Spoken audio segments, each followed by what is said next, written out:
Paris La Défense s'est emparé de cette raison d'être. On a fait sa raison d'être de devenir le premier quartier d'affaires post-carbone à dimension mondiale. Au niveau du territoire, on a fait une étude de métabolisme urbain, c'est comme ça qu'on appelle ça. En fait, on veut savoir ce qu'on a en stock comme matière, ce qui circule sur le territoire pour essayer de commencer à se dire qu'est-ce qu'on pourrait réemployer, où est-ce qu'il y a des gisements, etc. Sur la décarbonation du territoire, on n'y arrivera pas seul, ça c'est sûr. On a mis en place plusieurs initiatives, comme une charte d'engagement par exemple, qui engage les entreprises signataires à décarboner l'activité, à sensibiliser leurs salariés au changement climatique, etc. Enfin, ils ont plusieurs engagements à suivre. On a quand même un devoir de rapport extra-financier, ou en tout cas de comptabilité extra-financière sur la partie climat et biodiversité qui va arriver, je crois que c'est en 2026. Nous, en tant que consommateurs, ou les financiers en tout cas, ça va nous permettre de savoir où en est l'entreprise. Ça évitera certainement pas mal de greenwashing.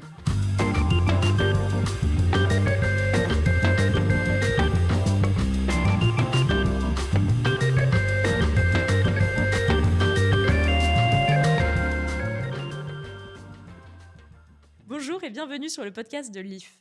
Le podcast de l'IF a vocation à mettre en contact et créer un espace d'échange entre les responsables RSE de différents groupes pour échanger des perspectives, des stratégies et des expériences pour tous ceux qui travaillent dans la RSE ou s'y intéressent de près. Aujourd'hui, nous avons la chance d'accueillir Laetitia Boucher, qui est responsable du développement durable et de la RSE dans le groupe Paris La Défense.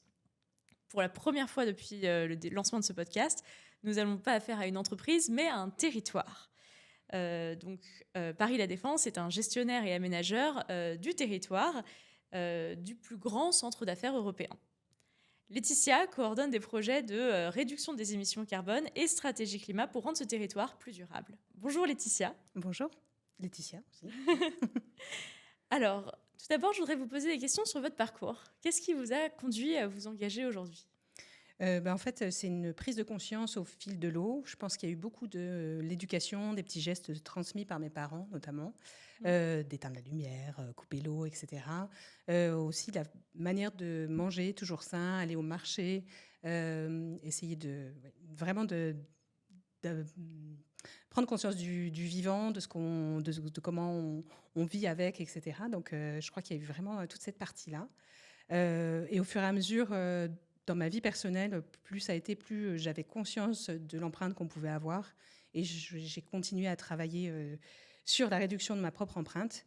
Et puis, il y a eu un moment, en fait, je me suis dit que j'avais vraiment envie de faire plus. C'est au moment où j'ai embauché... j'étais déjà chez Interface, qui est...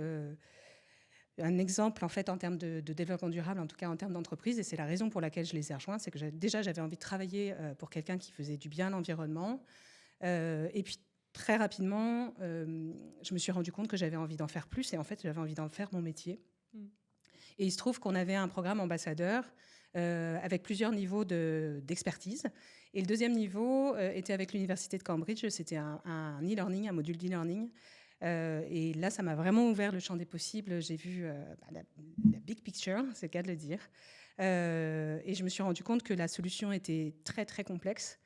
Et vraiment, ça m'intéressait pour la simple bonne raison, c'est que moi, à titre personnel, j'aime bien les casse-têtes. Donc là, j'ai vraiment un énorme casse-tête devant moi.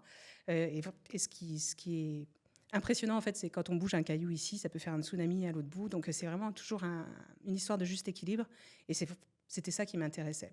Ouais, non, mais c'est vrai que c'est intéressant parce qu'on a l'impression que c'est une trend assez récente d'avoir tout cet engouement autour de l'ESG, alors que quand on y pense, nos parents, nos grands-parents, ils commençaient déjà à recycler. Moi, mes grands-parents, ils avaient déjà leur compost, etc. Ouais. Et vous avez dit sur une interview une anecdote assez personnelle sur les vêtements que vous héritiez de votre cousine.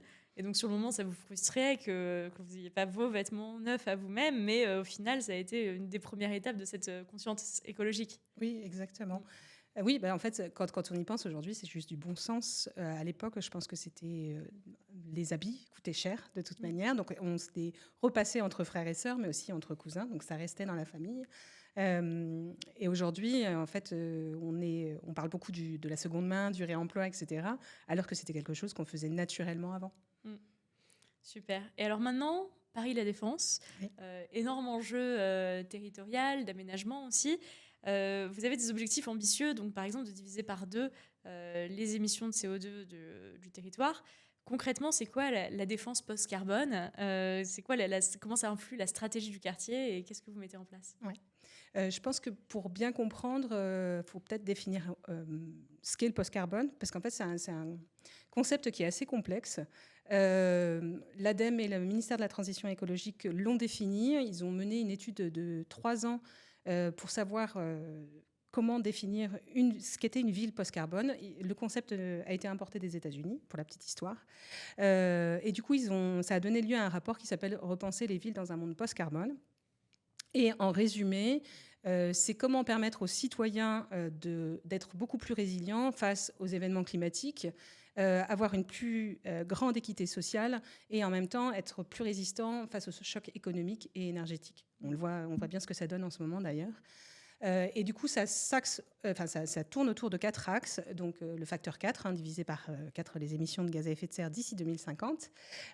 Sortir des énergies fossiles et être autonome en termes d'énergie. L'adaptation au changement climatique et ensuite le dernier pilier qui rejoint les 3 autres, être sur un territoire durable. Et là, on est à la fois sur améliorer son impact environnemental, mais en même temps améliorer tout ce qui est impact social et environnemental. Donc ça va jusqu'à la gouvernance, trouver des nouveaux modes de gouvernance sur un territoire. Et du coup, Paris La Défense s'est emparé de cette raison d'être. Enfin, on a fait sa raison d'être, de devenir le premier quartier d'affaires post-carbone à dimension mondiale. En 2021, on s'est fait accompagner par le cabinet Utopie sur ce sujet-là. Et en même temps que la prise de décision d'avoir cette raison d'être, on a décidé de mener 10 actions qui permettaient de mettre une première amorce au changement vers de la durabilité au niveau de l'établissement. Et alors, il y a 10 actions, mais il y a 11 indicateurs de performance. Oui. Quels sont ces indicateurs de performance? Comment vous les mesurez? Lesquels sont plus complexes que d'autres, par exemple? En fait, les indicateurs de performance, on les a mis en place justement parce que jusqu'à présent, il n'y avait pas forcément d'harmonisation des pratiques. Et en fait, il y avait des choses qui étaient déjà très bien faites. Donc, la stratégie, en tout cas environnementale de Paris La Défense, ça nous a permis de structurer, de recadrer, d'avoir une vision plus loin. Là, on vient de la recadrer cette année. De prendre en considération des sujets qu'on avait oubliés, tels que l'adaptation, qui est quand même un grand volet, mais on n'est pas les seuls. On est tous en train de se rendre compte que c'est un peu l'angle mort du développement durable. Et du coup, on a aussi ajouté toute la partie sociale et inclusion qui n'était pas au tout début. Et du coup, les indicateurs de performance durable, c'était vraiment une nécessité de pouvoir mesurer notre progrès vers le post-carbone, vers toute cette stratégie, comment est-ce qu'on la déroule et la feuille de route. Et aussi, c'était une manière d'harmoniser les pratiques. Par exemple, sur les bilans carbone, dans les projets d'espace public, d'aménagement d'espace public, je n'avais pas le même périmètre. Il y en avait qui considéraient le cycle de vie sur 30 ans, d'autres sur 50. Aligner un peu les exactement, les pratiques. Et en termes d'indicateurs, c'était aussi une manière puisqu'on a plusieurs maîtrises d'œuvre en fait, qui interviennent sur nos territoires, c'était aussi une manière d'imposer certaines choses et de pouvoir avoir des chiffres sur lesquels on allait pouvoir comparer, tout simplement, améliorer notre trajectoire si jamais il y avait une dérive, et ensuite, à terme, communiquer en interne et en externe sur nos progrès vers le post-carbone. Ok. Et alors, du coup, le suspense est à son comble. C'est quoi les 11 indicateurs? Parce que beaucoup de nos auditeurs aimeraient bien reproduire ça même à l'échelle de leur entreprise. Donc, toujours important de mesurer, mais il y a des choses où on trouve ça difficile. Donc, les 11 indicateurs, c'est quoi? Alors, il y a la performance énergétique de nos espaces publics, donc comment les améliorer.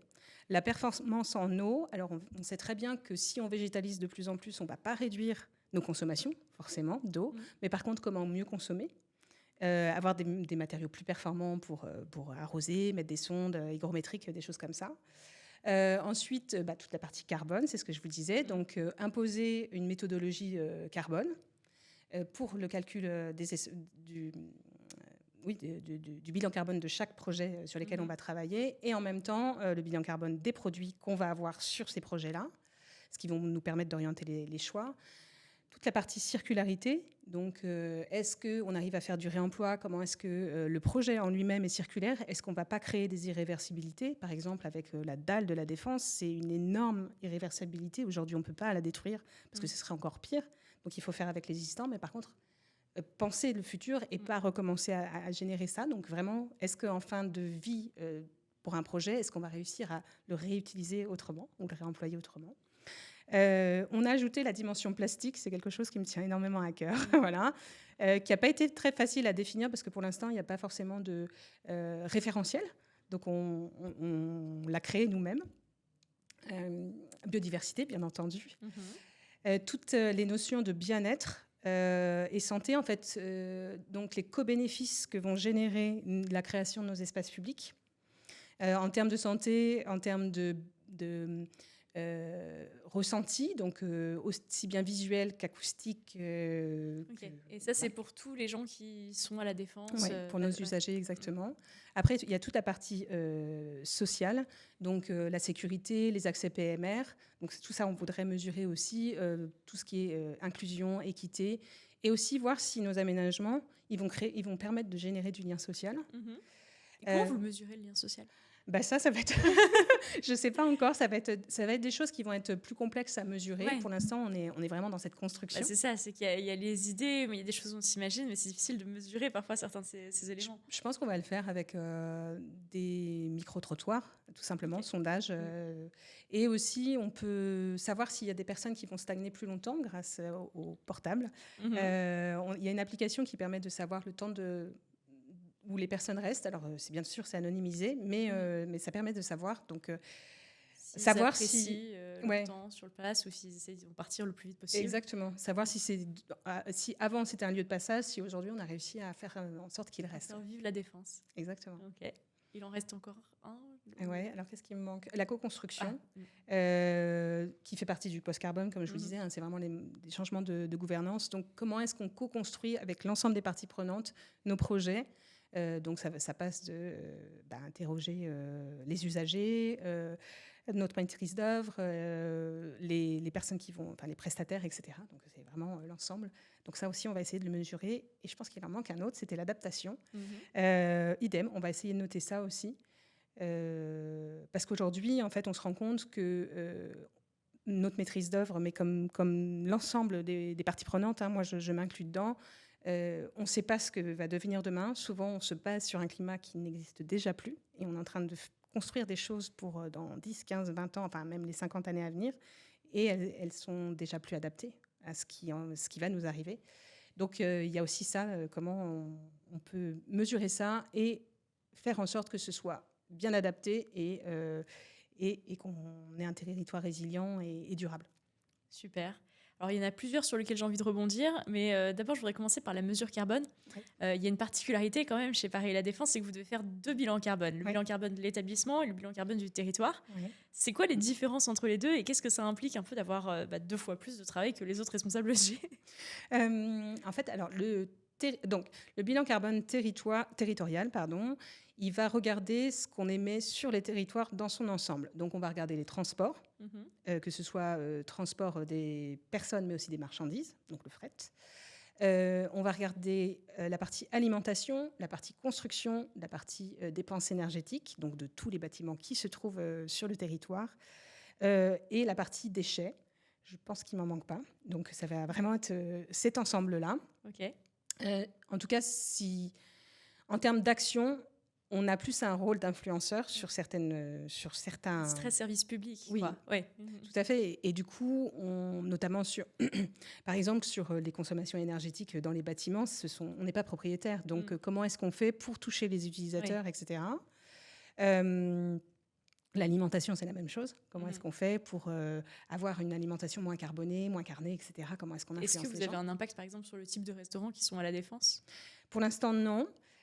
Aujourd'hui, ce qui a été mis en place, en tout cas, il y a une association qui a été créée par des entreprises qui sont sur le territoire, qui s'appelle la Défense des aliments. Il y a 22 adhérents aujourd'hui et ça concerne 21 restaurants d'entreprises. Et l'idée, c'était de lutter contre le gaspillage alimentaire. Ça a été créé en 2019. Et là, aujourd'hui, on a réussi à diviser de moitié le gaspillage alimentaire, donc ce qui est énorme quand même, sur les plateaux repas tous les midis. Donc ça, c'est sur les cantines, mais pas forcément les restaurants, parce que j'imagine qu'il y a un peu, il doit y avoir moitié-moitié à peu près.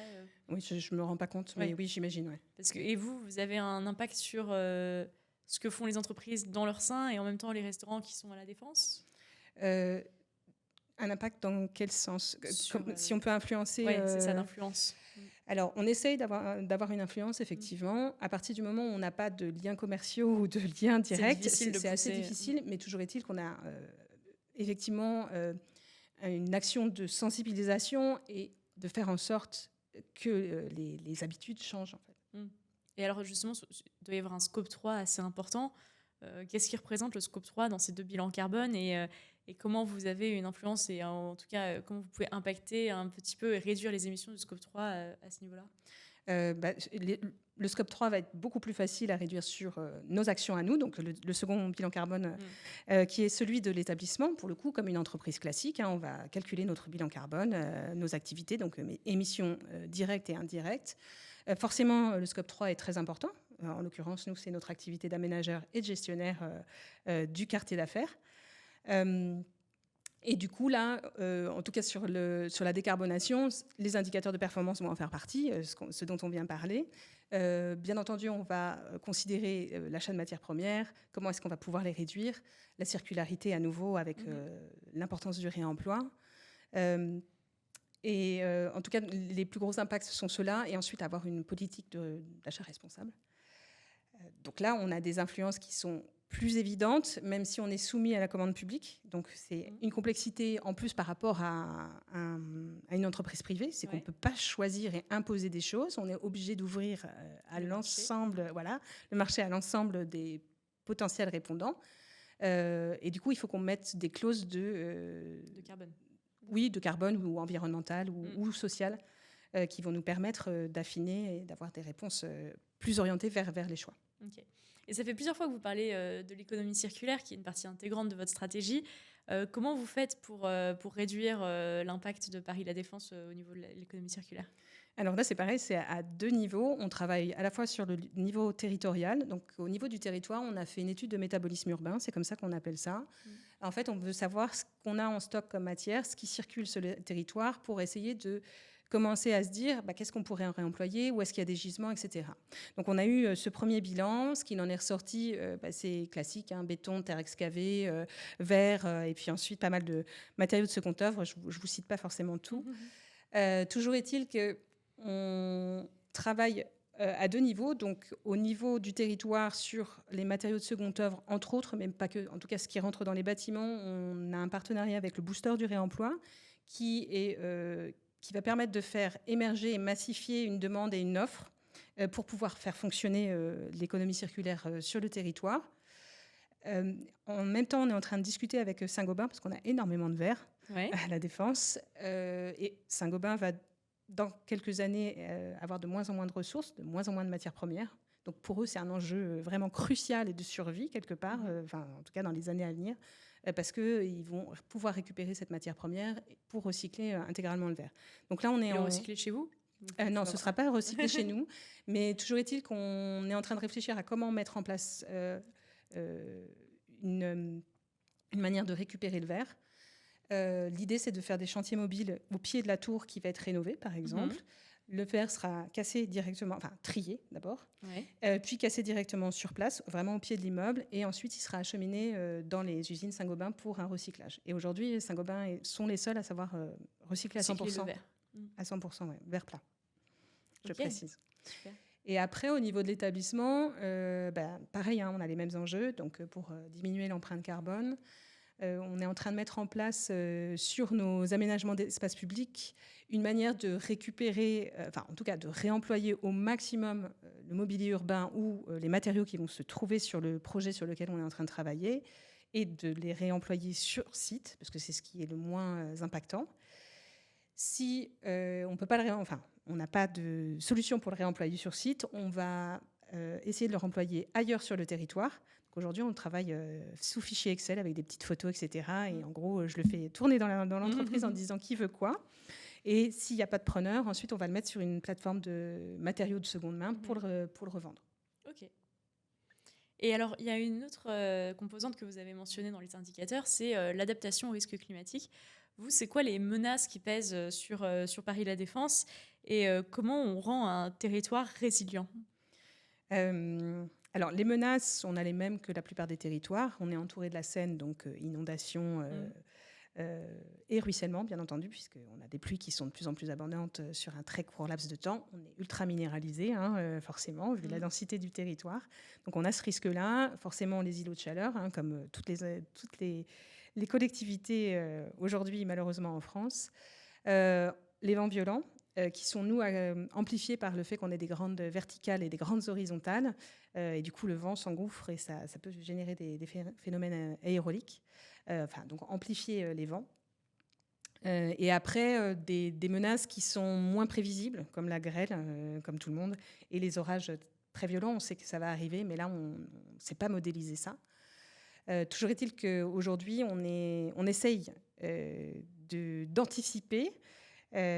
Du coup, on s'est doté d'un outil, parce que très rapidement, on s'est rendu compte, en faisant ce bilan, on s'est rendu compte qu'on ne savait pas dire où ça allait nous arriver et à quel endroit et dans quelle proportion. Du coup, on s'est doté d'un outil de simulation des risques à venir sur les 20 prochaines années, qui arrive de manière assez fine, en fait, quartier par quartier. On sait à peu près ce qui va nous arriver. Donc, on en est là, en tout cas, sur la partie adaptation. Et après, on va y avoir tout un travail de cartographie, donc des sites exposés, bien entendu, des acteurs concernés, des populations vulnérables ou exposées, telles que les travailleurs, dans la construction, par exemple. Quand il fait très chaud, comment est-ce qu'on va adapter les manières de travailler ? Il faut aussi qu'on regarde les réponses existantes, ce qu'on fait déjà bien. Les espaces refuges aussi, quand il fait chaud, ouvrir des endroits pour pouvoir prendre la fraîcheur, par exemple.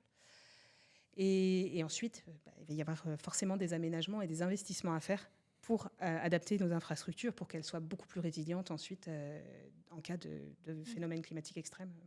Ouais.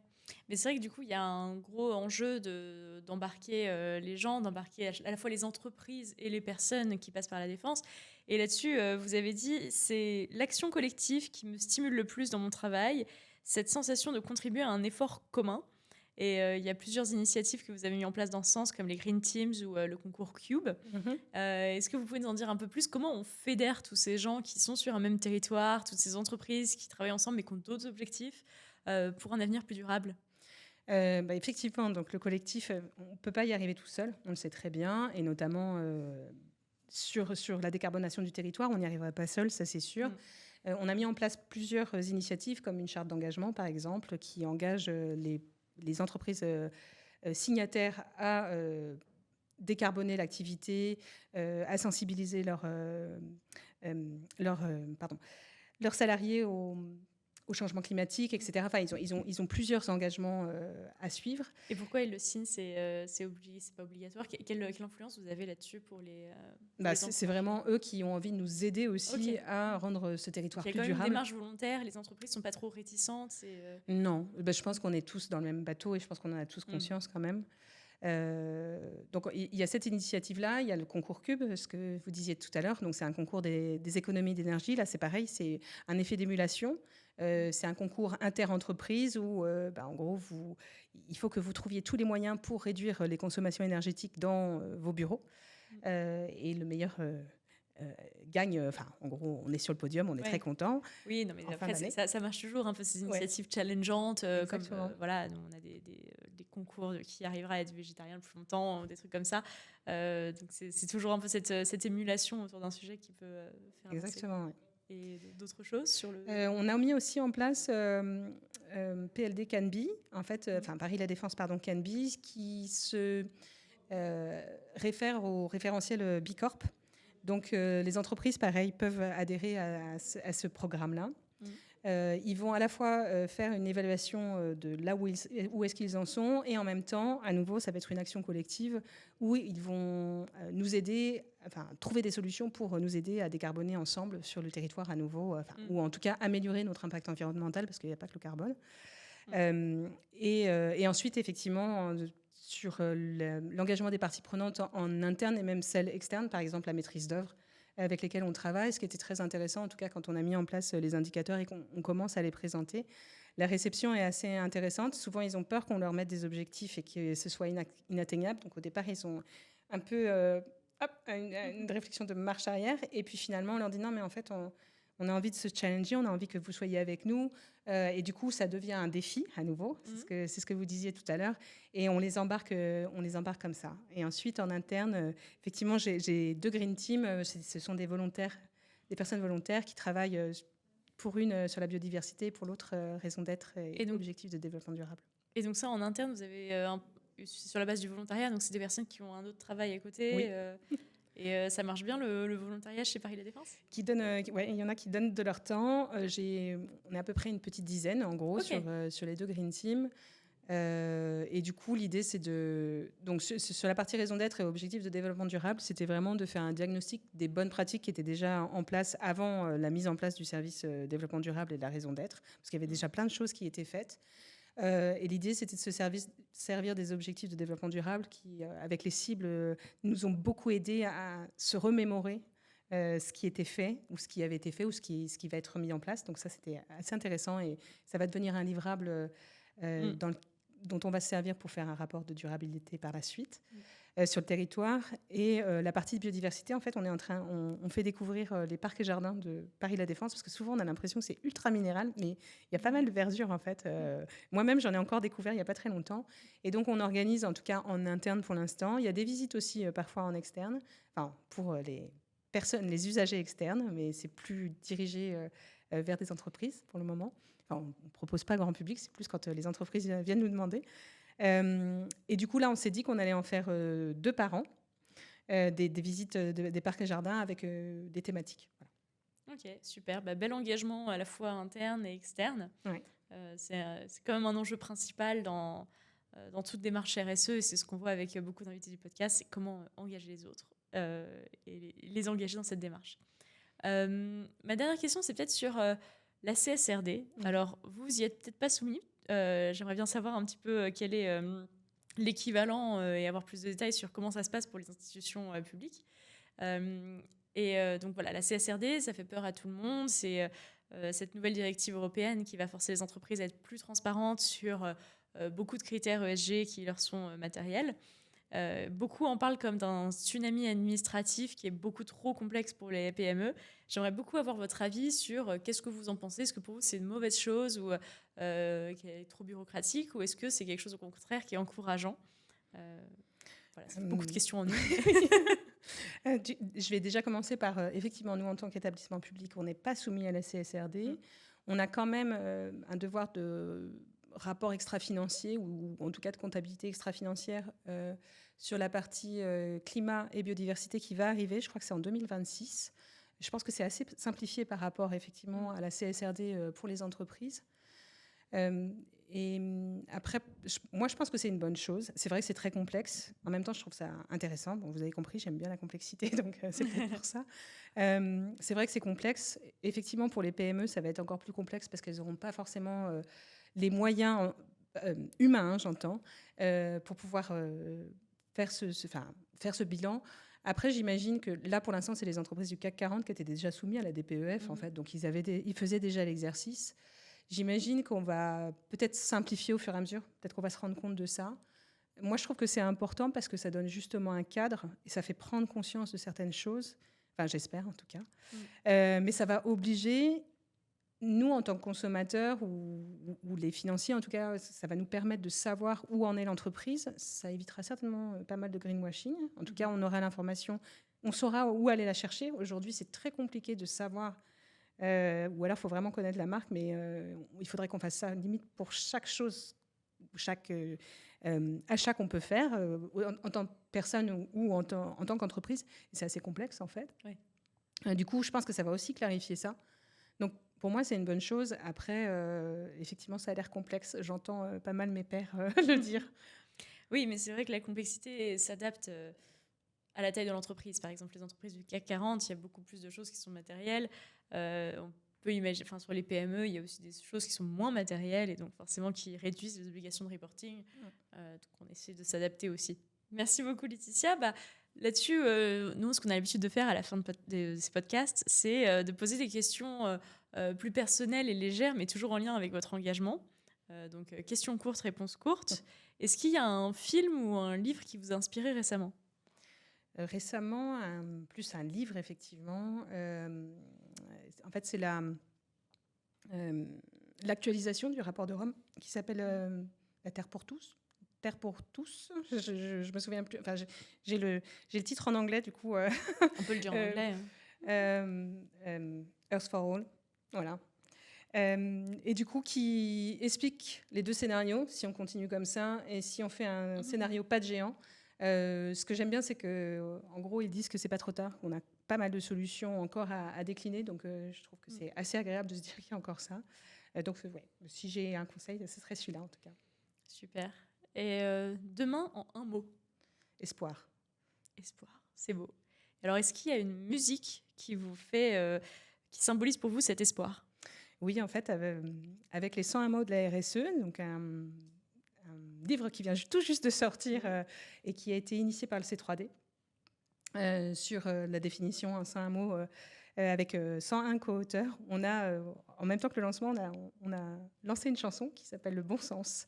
Donc, elle définit bien l'espoir. Je l'ai écoutée en arrivant et je trouve qu'elle donne bien la patate. Elle vient tout juste de sortir. C'est Stéphane Gabet qui a été le co-auteur, enfin, qui a écrit cette chanson à partir des 101 mots, justement, qu'il y a dans le livre. Donc, à écouter. À écouter, super intéressant. Et si vous aviez une machine à voyager dans le temps et que vous pouviez revenir dans le passé et changer un événement qui a eu un mauvais impact pour la planète, qu'est-ce que ce serait? Je pense que plus qu'un événement, c'est en fait, si ce serait remonter dans les années 90 et dire faites comme Ray Anderson, le fondateur d'Interface, prenez conscience de ce qui va se passer et prenez les engagements qu'il a pris. En gros, d'ici 2020, plus avoir d'impact sur l'environnement, et ce qui a conditionné toute l'innovation chez Interface. Et en fait, je crois que toutes les entreprises auraient fait la même chose que lui. On n'en serait pas là aujourd'hui. Commencer plus tôt. Oui, exactement. Est-ce qu'il y a une citation inspirante que vous voulez partager avec nous aujourd'hui?